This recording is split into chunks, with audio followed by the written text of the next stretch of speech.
ಬೆಳಗ್ಗೆ ಏನಾಗಿತ್ತು ಹೇಳಿ ಸರ್. ಈಗ ಬೆಳಗ್ಗೆ 11 ಗಂಟೆಗೆ ಪೊಲೀಸ್ ನಮ್ಮ ಡಿವೈಎಸ್ಪಿ ಶ್ರೀನಿವಾಸನ ಮತ ಬಂದಿದ್ರು. ಜೆಎಂಸಿ ಮಾಡಕ್ಕೆ ಒಪ್ಕೊಂಡಿರುವಂತ ಕೆಲವರು ಜಮೀನು ಏನಿದ್ರೆ ಅವ್ರನ್ನ ಜೆಎಂಸಿ ಮಾಡಕ್ಕೆ ನೀವು ಅವಕಾಶ ಮಾಡಿಕೊಡ್ಬೇಕು, ಅವ್ರು ತಡಿಬಾರ್ದು ಅಂತ ಕೇಳಿದ್ರು. ನಾವು ಬೆಳಗ್ಗೆ ಬೈರಮಂಗಲ ಸರ್ಕಲ್ ಕ್ಲಿಯರ್ ಆಗಿ ಹೇಳಿದ್ವಿ ಅವ್ರಿಗೆ. ಸೊ ಒಪ್ಪಿರೋರು ಎಷ್ಟು ಜನ ಇದ್ದಾರೆ, ಒಪ್ಪಿಲ್ಲ ಎಷ್ಟು ಜನ ಒಂದು ಭಾಗ. ಯಾರು ಒಪ್ಪವ್ರೆ ಅವ್ರು ಮಾತ್ರ ಭೂಮಿ ತಗೊಳ್ಳಿ, ಅವ್ರು ಜೆಎಂಸಿ ಮಾಡ್ಕೊಳ್ಳಿ, ಅವ್ರ ಪರಿಹಾರ ನೀಡಿ, ನಮ್ಗೆ ವಿರೋಧ ಇಲ್ಲ. ಈಗ ಚೆಕ್ ವಿತರಣೆ ಮಾಡಿದ್ರೆ ಅವ್ರನ್ನ ಪ್ರಶ್ನೆ ಮಾಡಿದ್ವಿ, ಯಾಕೆ ಕೊಟ್ರಿ ಅಂತ ಕೇಳಿದೀವ. ಜೆಎಂಸಿ ಮಾಡಿದ್ರು ಮಾಡ್ಕೊಳ್ಳಿ, ಯಾರು ಬೇಡ ಅಂತ ನಾವು ಲಿಖಿತವಾಗಿ ಕೊಟ್ಟಿದ್ದೀವಿ. ನಮಗೆ ಒಂದು ನಿಂಬರ ಕೊಡಿಸಿ ಜಿಲ್ಲಾಧಿಕಾರಿ ಅವರಿಂದ, ಯಾರು ನಮಗೆ ಜೆಎಂಸಿ ಮಾಡೋದು ಬೇಡ, ನಮ್ಮ ಭೂಮಿ ಬೇಡ ಅಂತಿದ್ದೀವಿ. ಅದರಲ್ಲಿ ನಮ್ಮ ಹಿಂದೆ ಜಿಲ್ಲಾಧಿಕಾರಿ ನವೆಂಬರ್ 6ನೇ ತಾರೀಕು ನಡೆದ ಸಭೆಯಲ್ಲಿ ಕನ್ಸಲ್ಟಿಂಗ್ ಅಕ್ವೇಷನ್ ಅಂತ ಒಂದು ಪದ ಬಳಸಿದ್ದಾರೆ, ಒಪ್ಪಿಗೆ ಮೇಲೆ ಬೂಸ್ಬೋದು ಅಂತ. ಯಾರು ಒಪ್ಪಿಗೆ ಕೊಟ್ಟರೋ ಆ ಭೂಮಿ ತಗೋತೀವಿ, ಯಾರು ಒಪ್ಪಿಲ್ಲ ಭೂಮಿ ಬಿಡ್ತೀವಿ. ಅಥವಾ ನಾವೇ ನಿಮ್ಮ ಒಂದು ಮನವಿ ಕೊಟ್ಟಿದ್ದೀವಿ ಅಥವಾ ಆಕ್ಷೇಪಣೆ ಕೊಟ್ಟಿದ್ದೀವಿ, ನಮಗೆ ಒಂದು ಲಿಖಿತವಾಗಿ ಉತ್ತರ ಕೊಡಿ. ನಿಮ್ಮ ಭೂಮಿ ನಿಮ್ಮ ಒಪ್ಪಿಲ್ಲ, ನೀವು ಕೊಟ್ಟರೆ ನಾವು ತಗೋತೀವಿ, ನೀವು ಕೊಡಲ್ಲ ನಿಮ್ಮ ಭೂಮಿ ಬಿಡ್ತೀವಿ, ನಿಮ್ಮ ಜೆಎಂಸಿ ಮಾಡಲ್ಲ ಮತ್ತು ಭೂಸರಣೆ ಮಾಡ್ಕೊಂಡು ನಮ್ಗೊಂದು ಲಿಖಿತವಾಗಿ ಉತ್ತರ ಕೊಟ್ಬಿಟ್ಟು ನೀವು ಜೆಎಂಸಿ ಮಾಡಿಸಿದ್ರೆ ಸಂತೋಷ ಮಾಡಿ. ನಿಮಗೆ ಪೊಲೀಸ್ ಭದ್ರತೆ ನಾವೇ ರೈತರಿಗೆ ಭದ್ರತೆ ಕೊಟ್ಟು ಅವ್ರ ಜಮೀನು ಭದ್ರತೆ ಕೊಟ್ಟು ಜೆಎಂಸಿ ಮಾಡಿಸ್ತೀವಿ, ನಾವು ಯಾರಿಗೂ ತೊಂದರೆ ಕೊಡಲ್ಲ.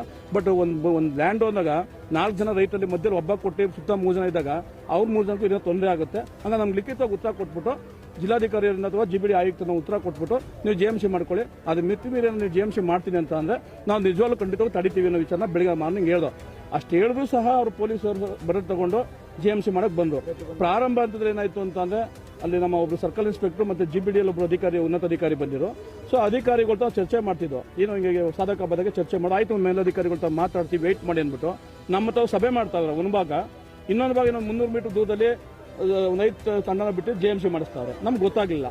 ರೈತರಿಗೂ ಮತ್ತೆ ಪೊಲೀಸರಿಗೂ ಮತ್ತೆ ಜಿಬಿಡಿ ಅಧಿಕಾರಿಗೂ ಚರ್ಚೆ ಇದ್ದ ನಾವು ಕೊಟ್ಟಿದ್ದೀವಿ 1 ಅವರ್. ಅಲ್ಲಿ ನಮ್ಮ ಮಾಹಿತಿನೇ ಇಲ್ಲ, ಜೆಎಂಸಿ ಮಾಡಿಸ್ತಾ ಇದ್ರು. ಅಲ್ಲಿಂದ ಗೊತ್ತಂತ ಕೆಲವು ರೈತರುಗಳು ಮತ್ತು ಮಹಿಳೆಯರು ಹೋಗಿ ತಡೆಯುವಂತ ಪ್ರಯತ್ನ ಮಾಡಿದ್ರು.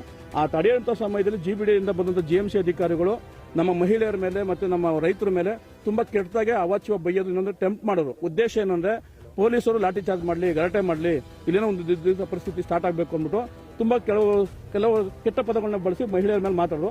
ಆ ಆವೇಶದಲ್ಲಿ ಮಹಿಳೆಯರು ಸ್ವಲ್ಪ ಪರ್ಕೆಯಲ್ಲಿ ಆ ಜೆಎಂಸಿ ಗಾಡಿಗಳ ಮೇಲೆ ನಮ್ಗೆ ಯಾಕೆ ಹಿಂಗೆ ಬೈತೀರೋ, ನೀವು ಜೆಎಂಸಿ ಮಾಡಕ್ ಬಂದಿರೋ, ಜಗಳ ಮಾಡಕ್ ಬಂದಿರೋ ಅಂತ ಒಂದಿಷ್ಟು ಘರ್ಷಣೆಗಳಾಯ್ತು. ನಂತರ ಪೊಲೀಸರು ಏನು ಮಾತುಕತೆ ನಡೀತಿದ್ರು, ನಾವು ಪೊಲೀಸರು ಬಂದು ತಿಳಿ ಮಾಡಿದೀವಿ. ಇದು ವಾಸ್ತವಾಂಶ ಸರ್. ಈಗ ನಾಳೆಯಿಂದ ಅವರು ಸಭೆಗೆ ಬಂದ್ರೆ ಏನು ಈಗ SP ಸಾಹೇಬರು ನಮ್ಮ ಚರ್ಚೆ 3 ಬಾರಿ ಸಭೆ ಮಾಡಿದ್ರು. ಈಗ 1 ಅವರಿಂದ ಅವ್ರು ಕ್ಲಿಯರ್ ಆಗಿ ಅವರು ಅದನ್ನು ಹೇಳಿದ್ರು, ಜೆಎಂಸಿ ಒಪ್ಪಿರೋರು ಮಾಡ್ಬೋದು, ನಿಮ್ದೇನು ಅಭ್ಯಂತರ ಇಲ್ವಾ, ಮಾಡಿಸಿ ಅಂತ ಹೇಳಿದ್ರು. ನಮ್ಮ ಜೆಎಂಸಿ ಮಾಡಿಸೋಕೆ ವಿರೋಧ ಇಲ್ಲ, ನಮ್ಮ ಜಮೀನಿಗೆ ನಾವು ಕೊಡಲ್ಲ ಅಂತಿದ್ದೀವಿ, ನಮ್ಗೆ ನಿಂಬರ ಕೊಡ್ಸ್ಬಿಟ್ಟು ನೀವು ಮಾಡಿಸಿ ಅಂತ ಹೇಳಿದ್ವಿ. DC ಹತ್ರ ಮಾತ್ರ ನಿರ್ಧಾರ ತಗೊಂಡು ನಾವು ಹೇಳ್ತೀವಿ ಅಂತ ಹೇಳಿದ್ದಾರೆ. ಈಗ ಆಯ್ತು ಅಂತ ಹೇಳಿದ್ವಿ. ಜಿಲ್ಲಾಧಿಕಾರಿಯವರು ನಮಗೆ ಯಾರು ಒಪ್ಪಿದವ್ರು ಜೆಎಂಸಿ ಮಾಡ್ಕೊಳ್ಳಿ, ಯಾರು ಒಪ್ಪಿಲ್ಲ ಅವ್ರಿಗೆ ನಿಂಬರ ಜೆಎಂಸಿ ಮಾಡಲ್ಲ ಅಥವಾ ನಿಮಗೆ ನಿಮ್ಮ ಭೂಷಣ ಅಂತಿಮ ಇನ್ನೊಂದು ಮತ್ತೊಂದು ಪ್ರಕ್ರಿಯೆಗಳು ಮಾಡಲ್ಲ ಅಂತ ಅವ್ರನ್ನ ಜಿಲ್ಲಾಧಿಕಾರಿ ಕೊಟ್ಟರೆ ಖಂಡಿತವಾಗ ಜೆಎಂಸಿ ಮಾಡ್ಕೊಳ್ಳಿ. ಇಲ್ಲ ಇವತ್ತೇನು ಪ್ರತಿಭಟನೆ ದೊಡ್ಡ ಮಟ್ಟಕ್ಕೆ ಹೋಗುತ್ತೆ ಸರ್. ಅದೇ ಅವ್ರ ಎಂಡೋಸ್ಮೆಂಟ್ ಕೊಡಕ್ಕೆ ಅವಕಾಶ ಇಲ್ಲ ಅಂತ ಹೇಳೋದಂತ ಸಂದರ್ಭದಲ್ಲಿ ಸರ್ ಹೋರಾಟ ನಮ್ಮ ಹೋರಾಟ ಸ್ಪಂದಿಸಲಿಲ್ಲ ಅಂದ್ರೆ ಕಳೆದ ವಾರ ನಿಮಗೆ ಗೊತ್ತು, ಶಾಸಕರ ಸಭೆಗಳಾಗಿದೆ. ಶಾಸಕರು ಸಹ ತಮ್ಮ ಮಾಧ್ಯಮದ ಮುಂದೆ ಹೇಳಿದ್ದಾರೆ, ಮುಖ್ಯಮಂತ್ರಿ ಹತ್ರ ನಿಮ್ಮ ಅಹವಾಲು ನಾನು ಹೇಳ್ತೀನಿ, ಚರ್ಚೆ ಮಾಡ್ತೀನಿ, ನಿಮ್ಮ ಮನವಿ ಕೊಡ್ತೀನಿ, CM ಹತ್ರ ಕೊಟ್ಟು ಹೋಗಿ ಸರ್ಕಾರ ಲೆವೆಲ್ ಚರ್ಚೆ ಮಾಡಿ ಅವಕಾಶ ಮಾಡಿ ಅಲ್ಲಿ ತೀರ್ಮಾನ ಮಾಡಿ ಅಂತ ಹೇಳಿದ್ದಾರೆ. ಅಲ್ಲಿ ತೀರ್ಮಾನ ಮಾಡೋದು ಇರಬೇಕಾಗಿತ್ತು ಇವರು.